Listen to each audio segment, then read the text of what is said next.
Assalamu alaikum to all my dear students. How are you all? I am Fazila Parekh from AI Mullah High School, Umarwada, Standard 9, Subject English. Students, we will go on our new topic, Unit 4, Call of the Hills. ટેકરીઓનું આકર્ષણ. Call એટલે કે બોલાવવો. The hills એટલે કે ટેકરીઓ. તો ટેકરીઓ બોલાવે છે, તો ટેકરીઓ તરફનું આકર્ષણ. તો આપણે આ પાઠની શરૂઆત કરીએ તે પહેલાં આપણે પ્રી ટાસ્ક જોઈ લઈએ. પ્રી ટાસ્કની અંદર છે recite the poem and try to understand it.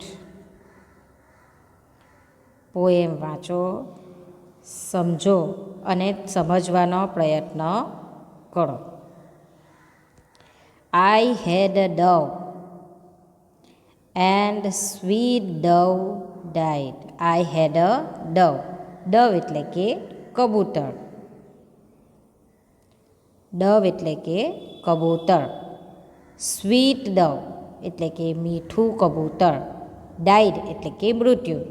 આઈ હેડ એટલે કે મારી પાસે કબૂતર છે.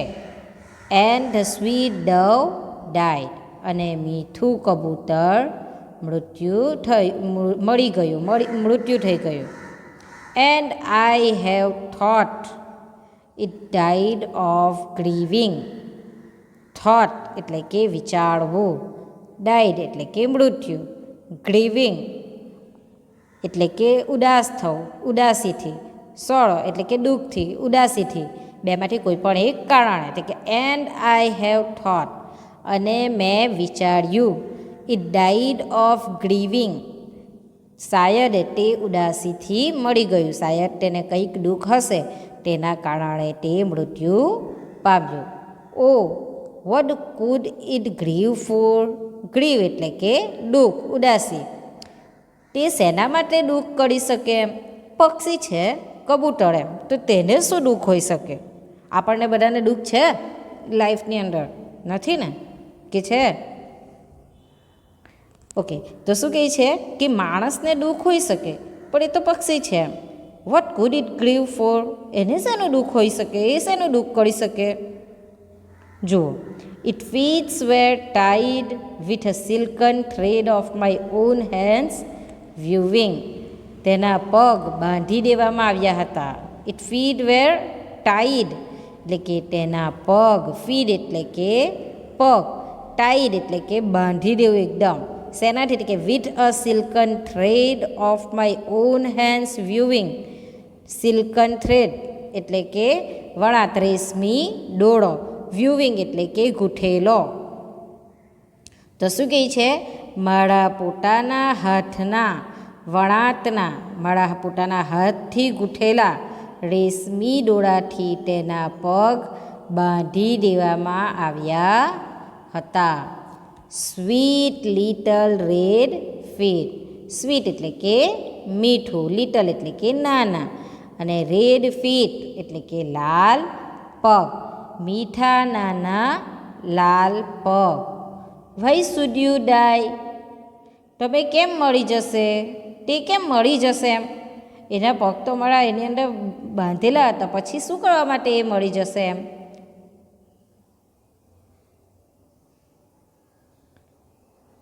Y should you leave me.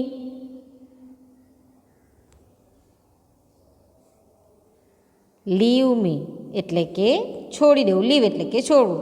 Y should you leave me sweet bird. મીઠું પક્ષી, તમે મને કેમ છોડી દો? મીઠા પક્ષીને શું પૂછે છે? તેને તમે મને કેમ છોડી દીધું? વાય, કેમ, શું કરવા માટે એમ? You lived alone in the forest tree. શું કહે છે અહીંયા? You lived alone. લીવડ એટલે કે રહેવું, અલોન એટલે કે એકલું, ફોરેસ્ટ એટલે કે જંગલમાં, ટ્રી એટલે કે વૃક્ષ. તો કે you lived alone in the forest tree. તું વનમાં, વૃક્ષમાં એકલા રહેતો હતો. તું કે ક્યાં એકલો રહેતો હતો? વનમાં, જંગલમાં તું એકલો ઝાડ પર રહેતો હતો. Why pretty thing would you not leave with me. Pretty thing એટલે કે સુંદર વસ્તુ. Would you not leave with me? Leave એટલે કે રહેવું, જીવવું, બરાબર. તો શું થાય છે? ભાઈ કેમ? સુંદર વસ્તુ. Would you not leave with me? શું તમે મારી સાથે નહીં રહેશો? શું કહે છે? શું તમે મારી સાથે નહીં રહેશો? I kissed you oft and give you white peas. મેં તમને ચુંબન કર્યું અને તમને સફેદ વ્હાઇટ પીઝ એટલે કે વટાણા. પીઝને અહીંયા પાછો આપણને કાઉન્સમાં શબ્દ આપેલો છે પીનટ્સ. પીનટ્સ એટલે કે મગફળીના દાણા. એટલે કે આઈ ગીવ યુ વ્હાઇટ પીઝ અથવા તો પછી પીનટ્સ. મેં તને સફેદ મગફળી પણ આપી. મેં તને ચુંબન કર્યું અને તને ખાવા માટે સફેદ મગફળી પણ આપી. Why not leave sweetly? તો પછી તું શું કરવા માટે એમ એકદમ મીઠી રીતના મારી સાથે નહીં રહે એમ? શું કહે છે? Why not leave sweetly as in the green trees? લીલા ઝાડના ઉપર જેવી રીતે તું રહી છે, લીલા ઝાડની માફક એમ, ત્યાં જેવી રીતે તું રહી છે તેવી રીતે શા માટે મીઠાશથી નહીં જીવે મારી સાથે એમ? કવિ અહીંયા શું કહે છે કે શા માટે તું મારી સાથે આવી રીતના નહીં જીવી શકે? આ જે કાવ્ય છે તે કોણે લખી છે? કે જ્હોન કીટ્સ દ્વારા. આ આખી પોએમના અંદર જુઓ, કોઈ પણ પક્ષી હોય કે કોઈ પણ જાનવર હોય કે મનુષ્ય હોય, શું તમે તેને બાંધીને પિંજરાની અંદર રાખવા માંગતા હો તો શું તેને તે ગમતું હોય? નહીં ગમે ને. તમને જ લોકોને હમણાં 4 મહિનાથી લોકડાઉન છે, તમને લોકોને એવું કહેવામાં આવ્યું છે કે ઘરમાં રહ્યો, બની શકે એટલું ઘરમાં રહો, બહાર ન નીકળો. પણ શું તમે ઘરમાં રહેતા છો? ના. એક વખત તો સ્કૂટીનો રાઉન્ડ મારવા માટે બહાર નીકળી જ જવાનું, બરાબર ને? શા માટે નીકળી જવાનું?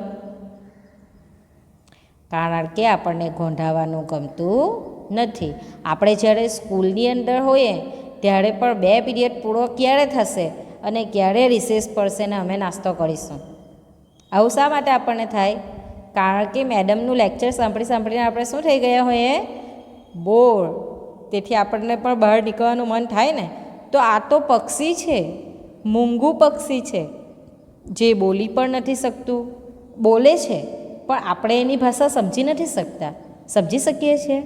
નથી સમજી શકતા. તો આપણે કબૂતરને પિંજરામાં રાખીએ, પોપટને પિંજરામાં રાખીએ તો શું તે લોકો આપણી સાથે આ રીતે પિંજરામાં રહીને ખુશ રહેશે? આપણે એને સોનાનો દાણો નાખો, પણ જે પક્ષી ફ્રીલી જીવીને ખુશ રહેતું હોય તે પાંજરાના અંદર રહીને ખુશ રહી શકે નહીં. તો આ પોએમ દ્વારા આપણને કબૂતરની વાત કરી છે કે જે કબૂતર છે તેને પોતાના જાનની પડેલી નથી, પણ તેને અહીંયાથી એમ કે છુટકારો મેળવીને જતું રહેવું હોય છે. તો એ પોતે કવિ વિચારે છે કે એને શું દુઃખ હશે કે અહીંયાથી ભાગવાની પ્રયત્ન કરે. એને તો પોતાના એમ કે રેશમી દોરાથી, એમ કે જાતના હાથેલા રેશમી દોરાથી તેને બાંધ્યો છે, છતાં પણ તે જવા તૈયાર છે એમ. હમણાં એ જંગલમાં રહેતું હતે તો જંગલના ઝાડ પર એકલું રહેવું પડે એમ. એને ત્યાં સારું ખાવાનું પણ નહીં મળતું. એને હું પ્રેમ કરું છું, એને ચુંબન કરું છું, એને સફેદ મગફળી ખાવા માટે આપું છું. તો પછી કેમ તે લીલા ઝાડની ઉપર જેવી રીતે રહે તેવી રીતના મીઠાશથી નહીં જીવી શકે એમ? અહીંયા પણ જીવી શકે ને. પણ ના, આપણને પણ હમણાં કોઈ મસ્ત 7 સ્ટાર હોટલની અંદર ને લઈ જઈને મૂકી દીધા હોય ને પછી એવું કે તમારે અહીંયા રહેવાનું છે, તો આપણે કેટલા દિવસ ત્યાં રહી શકીએ? વધારેમાં વધારે 1 દિવસ 2 દિવસ, બરાબર. એનાથી વધારે તો શાયદ આપણે રહી જ ના શકીએ. શા માટે ના રહી શકીએ? કારણ કે આપણે એકને એક જગ્યાએથી બોરિંગ થઈ જતા હોય છે.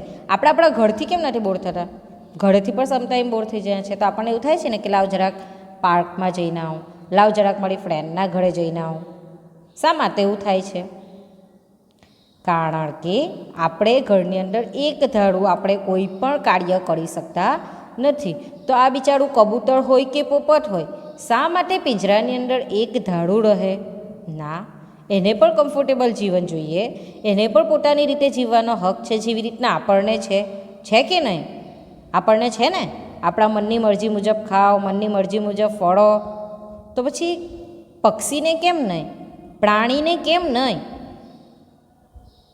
બકરી હોય તમારી પાસે તો તમે બકરીને બાંધીને મૂકી રાખો, તમે જેટલું ખાવાનું આપે એટલું એણે ખાવાનું.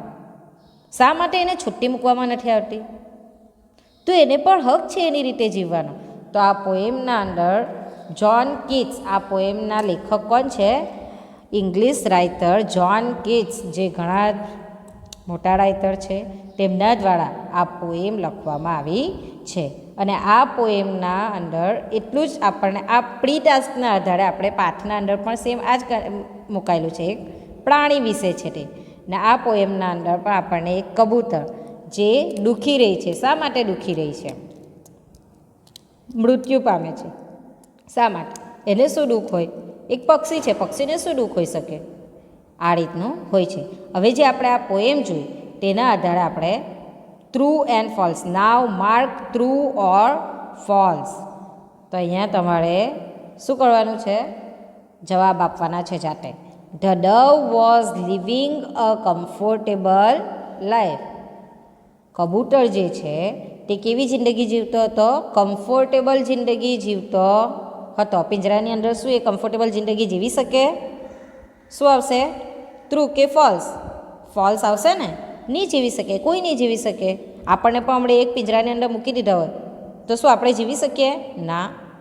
The dove was happy because it was tied with a silken thread. Dove કબૂતર ખૂબ જ ખુશ હતું. બિકોઝ કારણ કે તેને સિલ્કન થ્રેડ એટલે કે રેશમી દોરા વડે તેને બાંધવામાં આવ્યું હતું, તેથી તે ખૂબ જ ખુશ હતું. આપણને હમણાં કોઈ દોરી વડે બાંધી દે કે આ પલંગ સાથે તને બાંધી દીધું, હવે તારે અહીંયા જ રહેવાનું છે ને તને અહીંયા જ ખાવાનું પણ મળશે, તારે બહાર નથી જવાનું. નાના હતા ત્યારે મમ્મી એવું કરતા હતા ને, તો આપણે કેટલા રડતા હતા. તો શું આ પક્ષીને રેશમી દોરા વડે બાંધી દેવામાં આવે તો શું એ પક્ષી ખુશ હોય?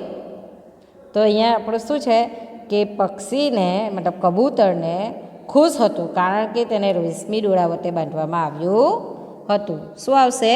ખોટું, false. The poet took good care of the Dove. કવિ જે છે તે ડવની, કબૂતરની ખૂબ જ દેખભાળ, ગુડ કેર એટલે કે ખૂબ જ દેખભાળ કરતા હતા. એ તો છે કે કવિ તેની દેખભાળ તો કરતા હતા, પણ કબૂતરને તો તે પસંદ નહીં હતું ને. કબૂતરને તો ફ્રીલી જિંદગી જીવવી હતી. The poet does not understand the reason of the dove's sadness. કવિને અન્ડરસ્ટેન્ડ એટલે કે સમજાતું, રીઝન એટલે કે કારણ, સેડનેસ એટલે કે ઉદાસીનું. કવિને કબૂતરની ઉદાસીનું કારણ સમજાતું ન હતું. ખરું કે ખોટું? નહીં સમજાતું હતું ને એમને. આપણે પોએમ જોઈ તેની અંદર તમને ખબર પડી ને કે કવિને એની ઉદાસીનું કારણ સમજાતું ન હતું. The dove was stupid not to leave with the poet. કબૂતર જે છે તે સ્ટુપિડ હતું, તેને પોએટના સાથે જીવવું ન હતું. ખોટું? સ્ટુપિડ નહીં હતું ને, એને પોએટ સાથે જીવવું નહીં હતું, પણ તેથી તે કંઈ સ્ટુપિડ તો નહીં કહેવાય ને. એને પોતાની ફ્રીડમ જોઈતી હતી. The dove was unhappy because it was not free. Dove જે છે, કબૂતર જે છે, નાખુશ હતું કારણ કે તે ફ્રી નહીં હતું. ટ્રુ, સાચું છે ને. ઓકે, હવે આપણે બી ટોપિક ઉપર જઈએ. તો બીની અંદર છે complete the dialogues between the parrot in the cage and the parrot in the tree. જુઓ, અહીંયા તમારે ડાયલોગ પૂરા કરવાના છે. કમ્પ્લીટ ધી ડાયલોગ એટલે કે ડાયલોગ પૂરા કરો. કોના કોના વચ્ચેના? એટલે કે parrot in the cage and parrot in the tree. એટલે કે એક કેજ એટલે કે પાંજરામાં, કેજ એટલે કે પાંજરામાં, ને ટ્રી એટલે કે ઝાડ પર. જુઓ, અહીંયા તમને બે એ આપેલા છે પેરોટ. કયા કયા? તે કે એક પોપટ જે છે તે પિંજરાના અંદર છે અને બીજું પોપટ જે છે તે ઝાડ ઉપર છે. તેના જે વાક્ય છે તે તમારે પૂરા કરવાના છે. તેના આધારે તમારે આખા ડાયલોગ પૂર્ણ કરવાના છે. તે કે you can begin like this. તેમણે આપણને શરૂઆત પણ કરીને આપી. હવે આપણે તેને પૂર્ણ કરવાનું છે. કઈ રીતે પૂર્ણ કરીશું તે જુઓ. The parrot in the cage. શું કહે છે? પહેલું the parrot in the cage એટલે કે જે પિંજરાની અંદર છે તે પેરોટ. હાય, આઈ એમ મીઠું. Who are you? જે પિંજરામાં પેરોટ છે તેનું નામ શું છે? તે શું કહે છે? હાય, આઈ એમ મીઠું. હું મીઠું છું. Who are you? તું કોણ છે? The parrot in the tree એટલે કે ઝાડના ઉપરનું જે પેરોટ છે તે શું કહે છે? આઈ એમ અ પેરોટ. હું પોપટ છું. I don't have a name. મારું તો કોઈ નામ નથી. પિંજરાની અંદર જે પોપટ છે તેનું શા માટે નામ છે? બિકોઝ તે પિંજરામાં છે એટલે આપણે તેને માણસ દ્વારા તેને નામ આપવામાં આવ્યું છે. પણ બહાર જે કેટલા બધા પક્ષીઓ, પોપટ હોય, કાગડો હોય, ચકલી હોય, બધા ઉડતા છે તો આપણને તો શું તે બધાના નામ ખબર છે? તે લોકોના નામ હોય છે નહીં ને? તો અહીંયા જે પેલું જંગલમાં ઝાડ પરનું જે પોપટ છે તે શું કહે છે? હું પોપટ છું. I don't have a name. મારું કોઈ નામ નથી. મીઠું. Okay, I will call you Sweetu. મીઠું એટલે કે પિંજરાવાળું પોપટ શું કહે છે? ઓકે, હું તને સ્વીટુ કહીને બોલાવીશ. એક પોપટ બીજા પોપટને નામ આપ્યું. શું કહે છે? ઓકે, હું તને હવે સ્વીટુ કહીને બોલાવીશ. Sweetu said, I don't mind. But are you happy in this cage? શું કહે છે? સ્વીટુ શું કહે છે? I don't mind. મને તો સ્વીટુ કહીને બોલાવે તેનાથી મને કોઈ પ્રોબ્લેમ નથી. But are you happy in this cage? પરંતુ તું, કેજ એટલે કે પાંજરું. કેજ એટલે શું? પાંજરું. તું આ પાંજરામાં ખુશ છે? હેપી એટલે કે ખુશ. તું આ પાંજરામાં ખુશ છે? મીઠું સેડ. મીઠું શું કહી શકે? શું મીઠું ખુશ હોઈ શકે? આપણે ઉપરની પોએમમાં જોયું તે પ્રમાણે એમ કે કબૂતર ખુશ હતું. હા, તો આપણે જુઓ અહીંયા મીઠું શું કહેશે?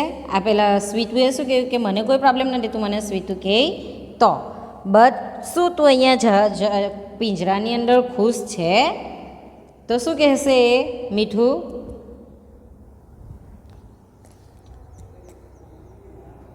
નો. મીઠુંનો જવાબ નો હશે. શા માટે નો હશે? બિકોઝ કોઈને પણ પિંજરાની અંદર રહેવાનું ગમતું નથી. તો મીઠુંનો જવાબ શું હશે? કે નો એમ.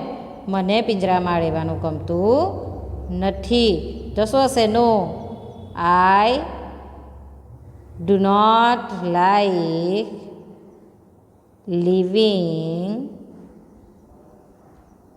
In this cage. બરાબર? એટલે કે મને આ પિંજરામાં રહેવાનું ગમતું નથી.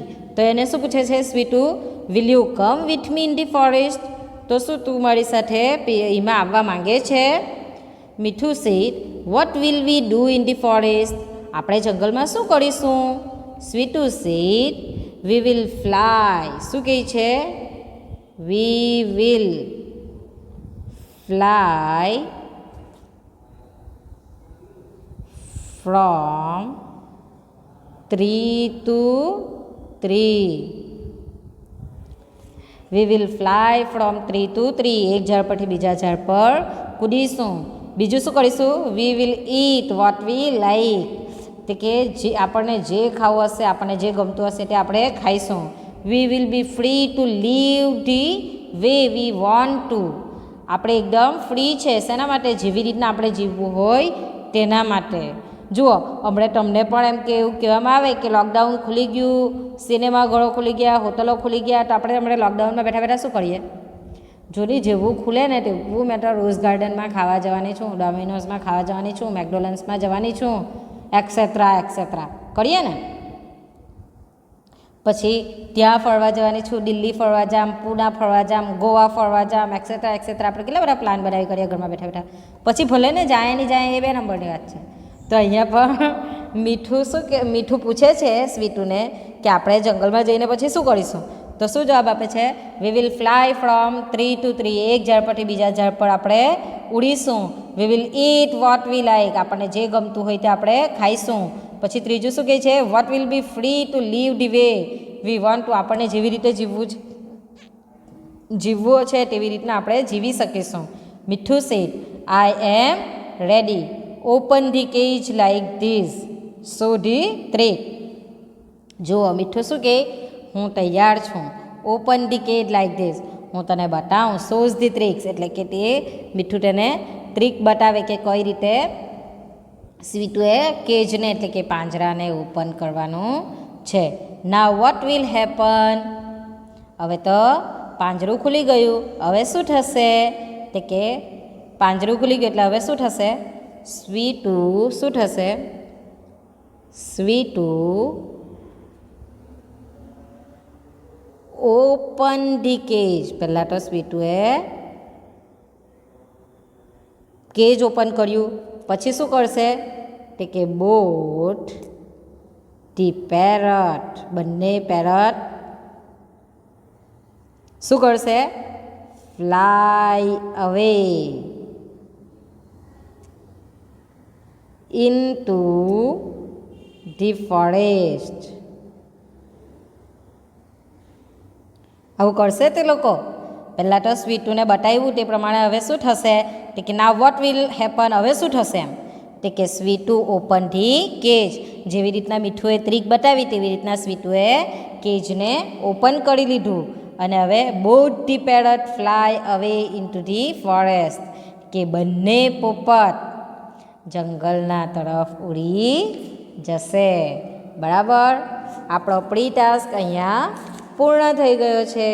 હવે આપણે આવતીકાલે પાઠની શરૂઆત કરીશું. બાય મિત્રો.